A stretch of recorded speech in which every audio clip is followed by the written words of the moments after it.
Free پھوکٹ میں. چلیں بھائی, محنت کرنے کے لیے نا ایک چیز بہت ضروری ہے, یعنی یہ بڑا لوگوں کو اشکال ہوتا ہے جو طلبہ ہے نا کہ یار محنت نہیں ہوتی پڑھائی میں, یہ ہوتا ہے نا اکثر. محنت یہ بہت اچھی باتیں ہیں, تو ساری وہی باتیں کامن جو سب علماء کرتے ہیں, ہم نے بھی وہی باتیں کی ہیں, کوئی نئی بات نہیں. لیکن یار محنت نہیں ہوتی. محنت کے لیے ایک اصول ذہن میں رکھیں کہ سارا دن محنت نہیں کرنی پہلے تو یہ,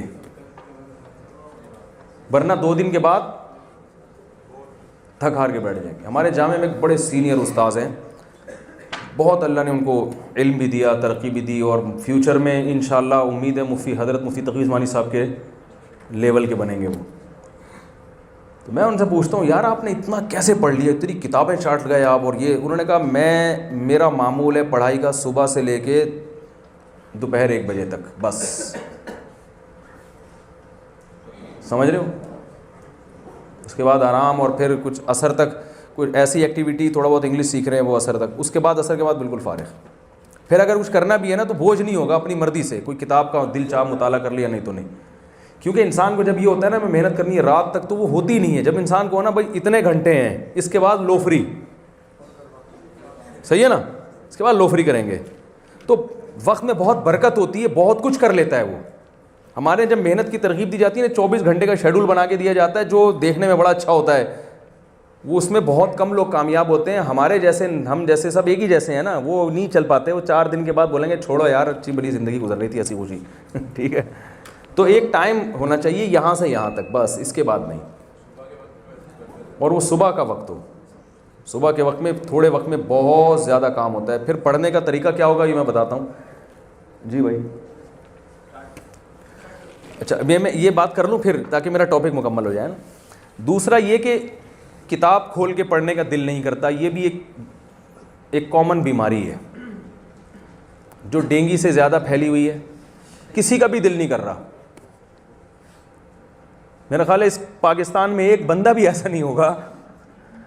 اب جب دل ہی نہیں کر رہا, کسی کام میں دل ہی نہیں لگ رہا ہے, اور جھنجھلاہٹ ہونا شروع ہو گئی, تو وہ ساری موٹیویشن ایک طرف رہ جاتی ہے. درخت لگانا اور قیامت اور جنت میں ثواب اور وہ فرشتے آئیں گے, حوریں ملیں گی.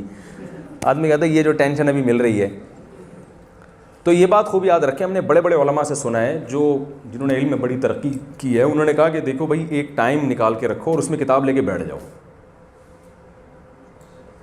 اس میں کتاب لے کے بیٹھ جاؤ. ٹھیک ہے نا, 75% کام انشاءاللہ ہو گیا آپ کا. اس کے بعد جھنجھلاہٹ اس لیے بھی ہوتی ہے کہ یہ پتہ ہی نہیں ہوتا ہے کہ پڑھنا ہے کیسے.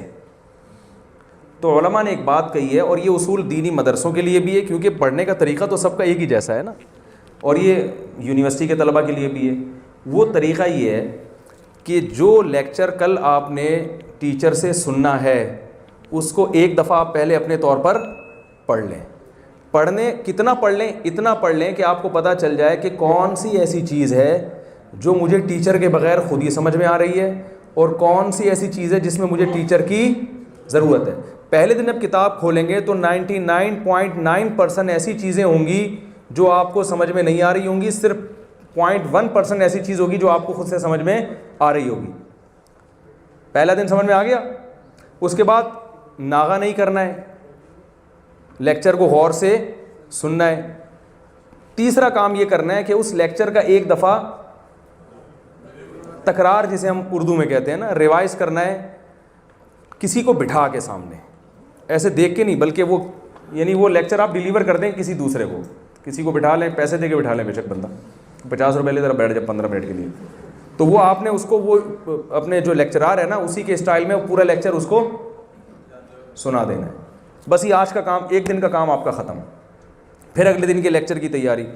اس سے کیا ہوگی, آپ کی صلاحیت کتاب سمجھنے کی بڑھتی چلی جائے گی, اور سال کے آخر میں آپ دیکھیں گے جب آپ مطالعہ کر رہے ہوں گے تو 99.9 آپ کو سمجھ میں آ رہا ہوگا. 1% ہے جس میں آپ کو ٹیچر کی نہیں آ رہی سمجھ میں بات, اور مزہ آنا شروع ہو جائے گا. جب کسی کوئی کام سمجھ میں آتا ہے نا تو پھر دلچسپی پیدا ہونا شروع ہوتی ہے. ہوتا یہ کہ شروع میں ہی وہ لیکچرار نے پڑھنا شروع کیا, وہ جب جس ٹاپک کو آپ نے پہلے پڑھا ہی نہ ہو, وہ کسی کے پڑھانے سے سمجھ میں نہیں آتا وہ.